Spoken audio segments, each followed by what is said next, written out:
Hello everyone, welcome to ideal classes online platform. और आज की क्लास में हम इंडियन पॉलिटी एंड कॉन्स्टिट्यूशन से संबंधित लेक्चर 1 लेकर आए हैं।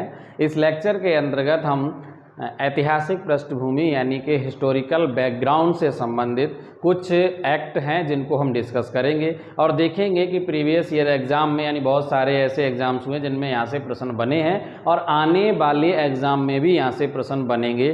तो यदि आप एसएससी, रेलवे या यूपी पुलिस, दिल्ली पुलिस, किसी भी स्टेट पुलिस की प्रिपरेशन कर रहे हैं या आप यूपी ट्रिपल एससी पैट के लिए प्रिपरेशन कर रहे हैं, उसके थ्रू जो भी एग्ज़ाम्स हैं उनकी प्रिपरेशन कर रहे हैं, यानी किसी भी प्रतियोगी परीक्षा की अगर आप तैयारी कर रहे हैं तो आपके लिए यहाँ से प्रश्न बनेंगे। और ये पूरी सीरीज चलेगी जिसमें हम इंडियन पॉलिटी एंड कॉन्स्टिट्यूशन को पहले कवर करेंगे और दूसरी जो एंशिएंट हिस्ट्री स्टार्ट की तो हिस्ट्री और पॉलिटी पहले कवर करेंगे, उसके बाद हम इकोनॉमी। यानी कि आपको हर हफ्ते 3 से 4 लेक्चर जो हैं वो इस तरीके से मिलते रहेंगे। और दूसरा इंपॉर्टेंट चीज़ ये है कि हमने जो टेस्ट सीरीज स्टार्ट की है तो वो टेस्ट सीरीज आप लोग ज़रूर लगाएं। वहाँ टॉपिक वाइज टॉप 20 क्वेश्चंस आपके साथ डिस्कस किए जाते हैं और वो क्वेश्चन आपके आने वाले एग्ज़ाम में 100% है कि वहाँ से क्वेश्चन ज़रूर बनेंगे। और जो भी स्टूडेंट अगर वो टेस्ट सीरीज लगाएंगे तो आप जब एग्ज़ाम में बैठेंगे तो आप खुद फील करेंगे कि वहाँ से प्रश्न जो है वो बन रहे हैं और वही प्रश्न हैं जो प्रीवियस ईयर एग्ज़ाम में पूछे गए हैं और उससे रिलेटेड किसी भी टॉपिक से रिलेटेड जितने भी क्वेश्चन बन सकते हैं वो सारे क्वेश्चन वहाँ डिस्कस किए जा रहे हैं। तो चलिए टाइम ना वेस्ट करके वीडियो को स्टार्ट करते हैं। आज सबसे पहले हम स्टार्ट करेंगे हिस्टोरिकल बैकग्राउंड में। और हिस्टोरिकल बैकग्राउंड में हमने यहाँ पर कुछ एक्ट जो है वो लिख रखे हैं। ये एक्ट लिखने का पर्पस सिर्फ इतना होता है ताकि आपका जो टाइम ज़्यादा वेस्ट ना हो, आसानी से हम चीज़ों को क्लियर करते हुए चलें। ठीक है, चलिए तो अब हम चलते हैं हिस्टोरिकल बैकग्राउंड। देखो समझो, सबसे पहली बात है कि हिस्टोरिकल बैकग्राउंड होता क्या है। चूँकि यहाँ नाम से ही स्पष्ट है, हिस्टोरिकल का मतलब ऐतिहासिक, बैकग्राउंड मतलब पृष्ठभूमि। हम पढ़ रहे हैं इंडियन पॉलिटी एंड कॉन्स्टिट्यूशन और हम क्या बता रहे हैं उसमें, हिस्टोरिकल बैकग्राउंड। तो हिस्टोरिकल बैकग्राउंड से तात्पर्य ये है कि यहाँ पर जो संविधान निर्माण के लिए जो भी ऐतिहासिक घटनाएं इम्पोर्टेंट रही हैं, यानी कुछ एक्ट इम्पोर्टेंट रहे हैं, ठीक है, कुछ अधिनियम, और वो अधिनियम एक्ट इंग्लिश में एक्ट कहते हैं, हिंदी में अधिनियम। तो ये एक्ट या अधिनियम जो हैं वो आपके संविधान निर्माण में सहायक हुए हैं, तो वही हम यहाँ पर एक्ट डिस्कस करेंगे। तो इसी कड़ी में हमारा सबसे पहला जो एक्ट है वो है 1773 का रेगुलेटिंग एक्ट। 1773 के रेगुलेटिंग एक्ट में क्या हुआ था? 1773 का जो रेगुलेटिंग एक्ट है वो सबसे ज़्यादा इम्पोर्टेंट इस बात के लिए है क्योंकि आपको पता है कि 1757 में जब प्लासी का युद्ध हुआ था उसके बाद अंग्रेज़ों ने भारत पे यानी पहले बंगाल पे कब्जा किया, फिर धीरे धीरे बंगाल एक धनी प्रांत था और बंगाल पे कब्जा करते ही अंग्रेज़ों की जो मंशा है, ब्रिटिश सरकार की जो मंशा है वो धीरे धीरे बढ़ती चली गई। ईस्ट इंडिया कंपनी भारत में आई थी व्यापारिक उद्देश्य से, यानी व्यापार करने, और कैसे वो शासन पर यानी भारत पर शासन करने के लिए मतलब तैयार हो गई। यानी ब्रिटेन जो सरकार थी वो भारत पे क्या करने ने नियंत्रण कर लिया और भारत को पूरा अपना आधिपत्य में ले लिया।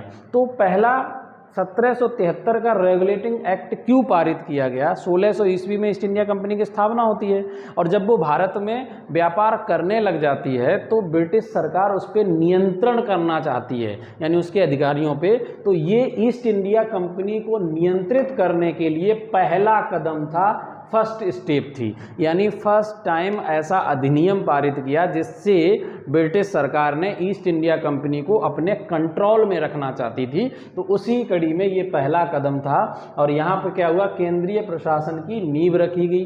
1773 के रेगुलेटिंग एक्ट में क्या क्या प्रावधान किए गए, वो पहला प्रावधान इम्पोर्टेंट ये है, जो बंगाल का गवर्नर था। देखो बंगाल का मतलब सिर्फ बंगाल स्टेट नहीं है यहाँ बंगाल से मतलब वो तात्पर्य है कि पूरे बंगाल प्रेसिडेंसी, उस समय का जो बिहार वगैरह, ये उत्तर प्रदेश और ये सारा का सारा जो एरिया था, यानी बंगाल और पूर्वोत्तर कुछ राज्य, वो सारा बंगाल प्रेसिडेंसी कहलाता था।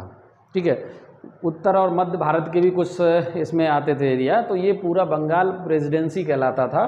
तो बंगाल के गवर्नर को बनाया गया बंगाल का गवर्नर जनरल, और गवर्नर जनरल जो पहला बंगाल का गवर्नर जनरल था वो था वारेन हेस्टिंग्स। ध्यान से समझना, अगर पूछे बंगाल का अंतिम गवर्नर तो भी वारेन हेस्टिंग्स आएगा, और पहला गवर्नर जनरल बंगाल का तो वारेन हेस्टिंग्स आएगा। ये पहला काम किया गया कि बंगाल के गवर्नर को बंगाल का गवर्नर जनरल बनाया गया, और इसी के साथ जब गवर्नर जनरल बनाया गया तो बंगाल के अधीन कर दिया गया बम्बई और मद्रास प्रेसिडेंसी को। चेन्नई तो आज का समय है, मद्रास पूरी प्रेसिडेंसी हुआ करती थी दक्षिण भारत में, और उधर गुजरात से लेकर महाराष्ट्र के कर्नाटक ये वाला जो क्षेत्र पूरा का पूरा हुआ करता था मुंबई प्रेसिडेंसी ऊपर की तरफ चलोगे तो, ठीक है। तो ये क्या किया गया, ध्यान समझो, यानी इस एक्ट के तहत जो आपका बंगाल का गवर्नर जनरल था उसको अधिकार दिए गए कि वो क्या करेगा, मद्रास और जो बम्बई प्रेसिडेंसी है वो दोनों के कोई भी अगर एक्ट बनाते हैं या कोई अधिनियम पारित करते हैं तो पहले वो किसके अधीन रहे, गवर्नर जनरल, बंगाल का गवर्नर जनरल से वो परमिशन लेंगे। अर्थात बंगाल के अधीन कर दिया गया किसको, मद्रास और बम्बई प्रेसिडेंसी को, ठीक है। अगला है कि कोलकाता में एक सुप्रीम कोर्ट की स्थापना की गई, यानी न्याय प्रणाली को सुचारू रूप से चलाने के लिए कोलकाता में क्या किया गया, एक सुप्रीम कोर्ट की स्थापना की गई। कब, 1773 के रेगुलेटिंग एक्ट के द्वारा 1774 ईस्वी में ये किया गया। अब इसके अंदर क्या था, जो सुप्रीम कोर्ट की स्थापना की गई उसका स्ट्रक्चर क्या था। तो 1774 में जब सुप्रीम कोर्ट बनाया गया उस समय इसका स्ट्रक्चर था, एक मुख्य न्यायाधीश और 3 अन्य न्यायाधीश थे। एक था मुख्य न्यायाधीश, 3 अन्य। मुख्य न्यायाधीश जो था वो था सर जॉर्ज इम्पे, ठीक है। जॉर्ज इम्पे को क्या बनाया गया, मुख्य न्यायाधीश नियुक्त किया गया, तथा 3 अन्य जो थे वो थे लिमेंस्टर, हाइड और चार्ल्स। ये पूछे जा सकते हैं, लिमेंस्टर, हाइड और चार्ल्स, ये 3 अन्य जज थे। हो सकता है क्वेश्चन पूछा जाए कि निम्नलिखित में से 1774 में जो कलकत्ता के सुप्रीम कोर्ट में न्यायाधीश नहीं था, तो अब ये 3 ऑप्शन हैं, चौथे कोई और दे दिया गया, तो आपको ये तीनों याद रखने हैं, ठीक है। अगला इंपॉर्टेंट ये है कि इसमें बोर्ड ऑफ डायरेक्टर्स की स्थापना की गई। अब ऐसा क्यों किया गया, बोर्ड ऑफ डायरेक्टर्स की स्थापना करने की क्या ज़रूरत थी, तो बोर्ड ऑफ डायरेक्टर की स्थापना ही इसीलिए की गई थी क्योंकि ये क्या करते थे, कंपनी पे नियंत्रण करने के लिए एक नया बोर्ड बनाया गया जिसका नाम था बोर्ड ऑफ डायरेक्टर्स। और इसमें एक इम्पॉर्टेंट प्रावधान ये किया गया था कि यहाँ पर जो कंपनी थे उसके जो कर्मचारी हैं या कोई भी ब्रिटेन का निवासी है वो निजी व्यापार नहीं कर सकता था, उसके निजी व्यापार पर प्रतिबंध लगा दिया कि भाई कोई भी स्वतंत्र यानी अपना खुद का व्यापार नहीं करे, जो भी व्यापार करेगा वो कंपनी के अधीन व्यापार करेगा। अर्थात अगर आप व्यापार करते हैं ब्रिटेन के निवासी हैं तो आपका जो फ़ायदा प्रॉफिट होगा वो कंपनी हो जाएगा, आपको उसकी सैलरी मिलेगी, अर्थात स्वतंत्र व्यापार की छूट नहीं थी। और दूसरा एक और काम ये किया गया कि जो भी ईस्ट इंडिया कंपनी के अधिकारी या कर्मचारी थे उन सभी को भारतीयों से उपहार लेना वर्जित कर दिया था, मना कर दिया था जी। उपहार लेने से मतलब किन से, भारतीयों से, यानी आप भारतीयों से उपहार नहीं लोगे। ईस्ट इंडिया कंपनी को डर था कहीं भारतीयों से मिलजुल के ये पृथककृत ना हो जाए, उसका एक बहुत बड़ा स्रोत भारत जो है वो खो जाएगा, कॉलोनी है ना। तो इन्होंने क्या किया, भारतीयों से व्यापार मतलब उपहार लेने के लिए मना कर दिया, ठीक है। तो ये था आपका 1773 का रेगुलेटिंग एक्ट। अगला है 1784 का पिट्स इंडिया एक्ट। 1784 के पिट्स इंडिया एक्ट में प्रावधान क्या किया गया, 1784 के पिट्स इंडिया एक्ट में बंगाल में द्वैध शासन व्यवस्था लागू की गई है, दोहरी शासन व्यवस्था, ठीक है। कैसे, बोर्ड ऑफ कंट्रोल और बोर्ड ऑफ डायरेक्टर्स थे, इनको क्या किया, बोर्ड ऑफ कंट्रोल को राजनीतिक कार्य सौंपे गए कि जो भी पॉलिटिकल मैटर्स होंगे वो सारे के सारे बोर्ड ऑफ कंट्रोल यानी नियंत्रण बोर्ड देखेगा, और बोर्ड ऑफ डायरेक्टर्स यानी जिसे निदेशक कोर्ट कहते थे वो करेगा व्यापारिक कार्यों को, जो भी व्यापार संबंधी निर्णय हैं वो बोर्ड ऑफ डायरेक्टर्स लेगा, ठीक है। और बोर्ड ऑफ कंट्रोल क्या करेगा, राजनीतिक कार्यों करेगा। इस अधिनियम के द्वारा क्या किया गया, जो बंगाल के गवर्नर जनरल थे उनको क्या किया गया, बिहार, उड़ीसा और बंगाल के अतिरिक्त इनको बिहार और उड़ीसा में भी विधि बनाने की, विधि मतलब कानून बनाने की अधिकार दे दिया गया। देखो अभी तक क्या था, मद्रास और बम्बई प्रेसिडेंसी पहले से बंगाल के अधीन है, अर्थात जो मद्रास प्रेसिडेंसी है, मद्रास प्रांत है, वो कोई भी अगर विधि बनाएगा, मद्रास प्रांत में भी गवर्नर था इनका, तो वो कोई कानून बनाएगा वो बंगाल के गवर्नर जनरल से पहले क्या लेगा, वो पास करवाएगा। वैसे ही बम्बई प्रेसिडेंसी का था। अब इसी के अधीन बिहार और उड़ीसा इनके भी कर दिया कि इनके लिए भी कानून कौन बनाएगा, बंगाल का गवर्नर जनरल बनाएगा। ठीक है भाई, इसमें बिहार और उड़ीसा भी शामिल हो गया। चलिए अगला इंपॉर्टेंट है 1793 का चार्टर अधिनियम। 1793 के चार्टर अधिनियम के तहत ये बताया गया, यहाँ पर बहुत इंपॉर्टेंट चीज़ है। देखिए यहीं से एक चीज़ समझिए कि ईस्ट इंडिया कंपनी के जो भी कर्मचारी होंगे उनका वेतन कहाँ से जाएगा, भारतीय राजस्व से जाएगा। इसीलिए तो टैक्स वगैरह दुनिया का तरह तरह के जो ईस्ट इंडिया कंपनी थी वो टैक्स वसूलती थी भारतीयों से भी और उनके, यानी भारतीयों से टैक्स प्रणाली लेके और उसी भारतीय राजस्व से ही क्या जाता था, ईस्ट इंडिया कंपनी के जो कर्मचारी हैं उनको वेतन कहाँ से दिया जाएगा, भारतीय राजस्व से दिया जाएगा। ये 1793 का एक्ट कहता है। ठीक है, ये इंपॉर्टेंट इसका यही है। फिर 1813 का चार्टर एक्ट, देख समझ लीजिए आपकी ऐसे इंग्लिश से कि एक तो हम पर शासन कर रहे हैं और ऊपर से उनका वेतन भी हम ही दे रहे हैं टैक्स के थ्रू, समझिए। 1813 का चार्टर एक्ट, तो जिन लोगों को अंग्रेज बहुत अच्छे लगते हैं तो उनको ये चीज़ समझनी चाहिए कि अंग्रेज इतने अच्छे नहीं थे जितना आप समझ रहे। वो अलग बात, जो उन्होंने कार्य कराए वो कार्य जो भी वो शिक्षा प्रणाली को लेकर हो या कोई भी हो, तो उनकी मंशा ऐसी नहीं थी कि हमारे यहाँ लोगों को एजुकेट करना, बल्कि उनकी मंशा सिर्फ ये थी कि उनके थ्रू उन्हें जो क्लर्क या बाबू जो अधिकारी जो कर्मचारी मिलते थे वो थोड़ी सी इंग्लिश की समझ रखते हों, और वही एजुकेशन सिस्टम वो हमें दे के भी गए थे। 1813 का चार्टर एक्ट, 1813 के चार्टर एक्ट की बात करें तो ध्यान समझो, इसने कंपनी के एकाधिकार को क्या कर दिया था, समाप्त कर दिया। अब यहाँ समझिए, एकाधिकार का मतलब होता है मोनोपोली, इसका मतलब सिर्फ एक व्यक्ति का अधिकार हो, तो ऐसा ही तो था। यहाँ साफ साफ कहा गया था कि कर्मचारियों को निजी व्यापार का अधिकार नहीं था, इसका मतलब कंपनी ही सिर्फ व्यापार करेगी, तो व्यापार पे कंपनी का एकाधिकार था और उस एकाधिकार को क्या किया गया, समाप्त किया गया। लेकिन ध्यान रखना, पूर्णतः समाप्त नहीं किया गया।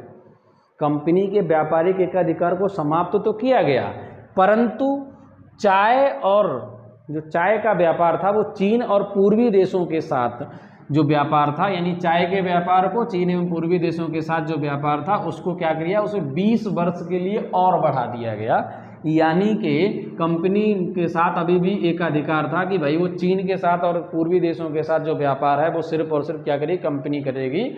ये इंपॉर्टेंट है। दूसरा, कर्मचारियों को स्वतंत्र व्यापार की यहाँ पर छूट मिल गई, क्योंकि जब एक अधिकार खत्म कर दिया तो जो भी मतलब ब्रिटिश कर्मचारी हैं या ब्रिटेन के नागरिक हैं उनको एक छूट मिल गई कि वो स्वतंत्र व्यापार जो है उसके मार्ग खुल गई। और एक बहुत बेहद इंपॉर्टेंट पॉइंट ये है कि जो हमारे देश में कुछ परसेंट ईसाईयत जो आई है या ईसाई लोगों का है वो वाला ईसाई धर्म का प्रचार प्रसार हुआ, वो इसी 1813 के एक्ट के कारण संभव हुआ।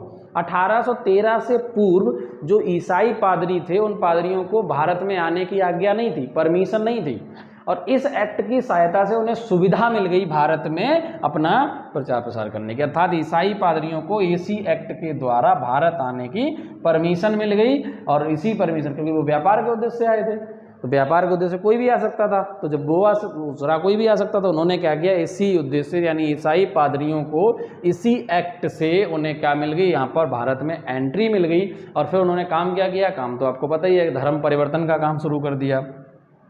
अब बात करते हैं 1833।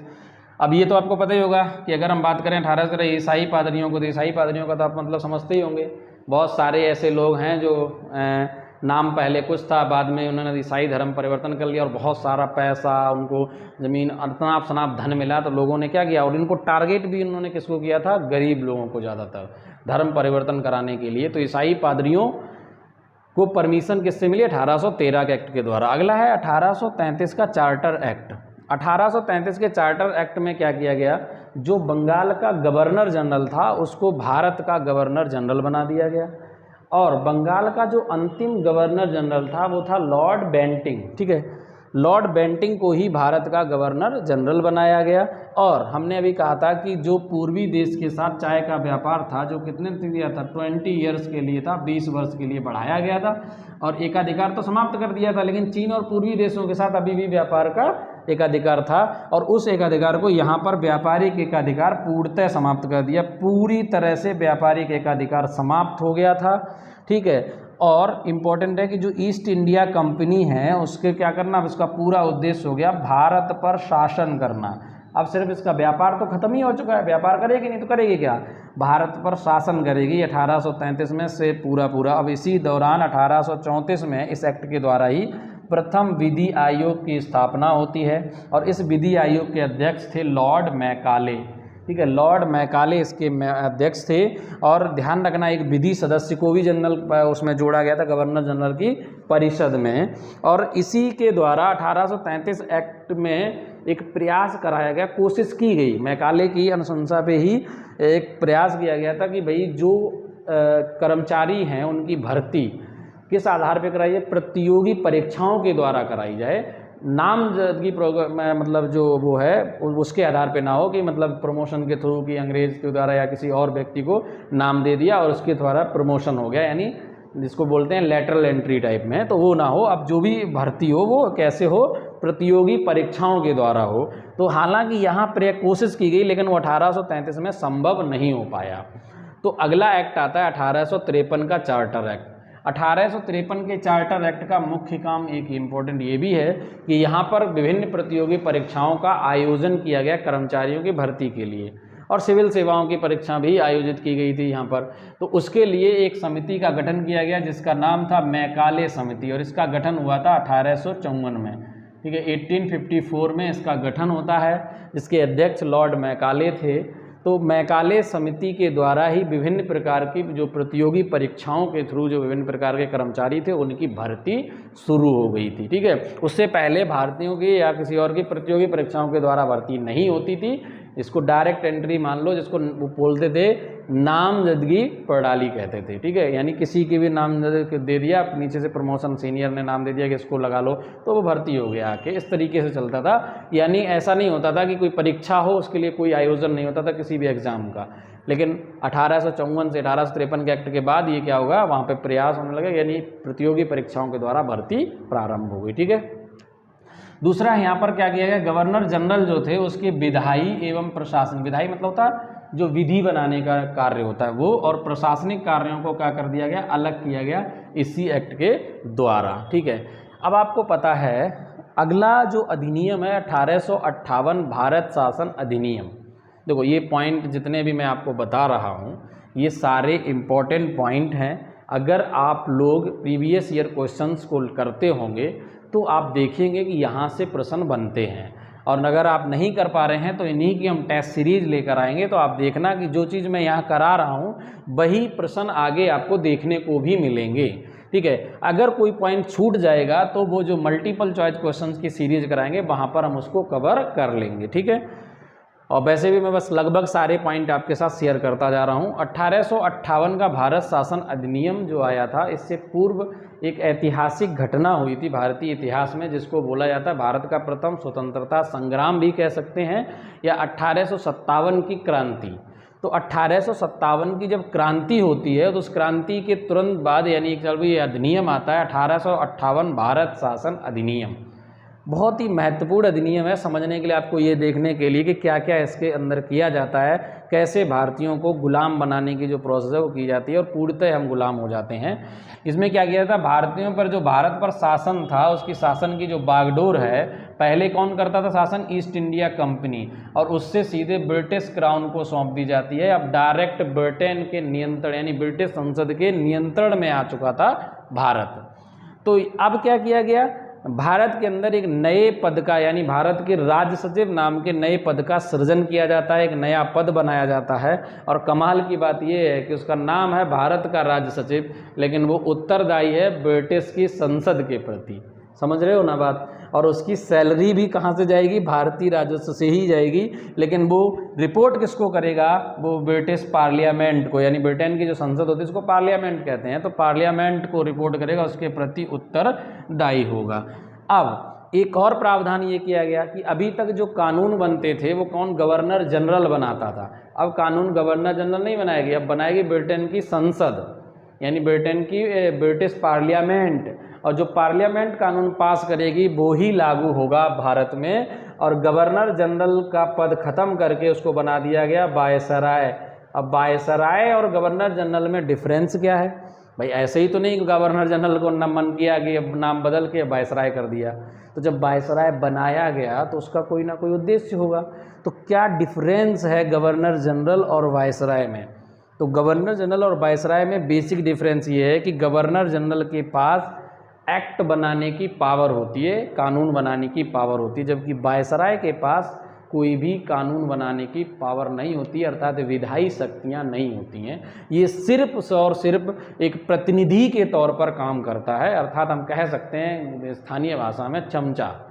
ठीक है, तो वायसराय जो है वो क्या करता है, उसके पास जो भी ब्रिटिश संसद में एक्ट बनेगा वो उसको लागू करेगा, इसके पास कोई अधिकार नहीं है कि वो एक्ट को बनाए अपने अनुसार चलाए। लेकिन गवर्नर जनरल के पास पूरी पावर होती थी, वो अपने अनुसार कानून बनाता था, उनको लागू कराता था।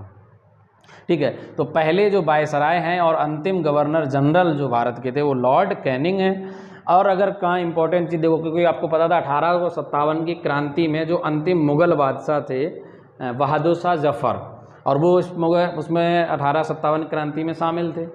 तो इसी दौरान क्या किया, जब 1858 में भारत शासन अधिनियम आता है तो जो मुग़ल सम्राट है उसके पद को क्या कर दिया जाता है, समाप्त कर दिया जाता है कि अब कोई मुग़ल सम्राट नहीं होगा, क्योंकि पूरे भारत को अब ब्रिटिश सत्ता के अधीन जितने भी राजा थे अलग अलग जहाँ जहाँ क्रांति उन सबको दबा दिया गया उनको, और जब उनको बंद कर दिया गया पूर्णतः और सबको अपने नियंत्रण में ले लिया और सबसे क्या कर दिया, टैक्स लेने लग गए और फिक्स कर दिया कि उनकी कितनी सैलरी, यानी सबको अपने नियंत्रण में ले लिया ब्रिटिश संसद ने। यानी अब सीधा सीधा कानून कौन करती थी, भारत पर जो कानून करती थी वो ब्रिटेन की संसद करती थी, और पूरे ईस्ट इंडिया कंपनी को पूर्णतः क्या मिल गया, यहाँ पर जो शासन की पावर थी वो उसको ख़त्म करके ब्रिटिश क्राउन को दे दी गई।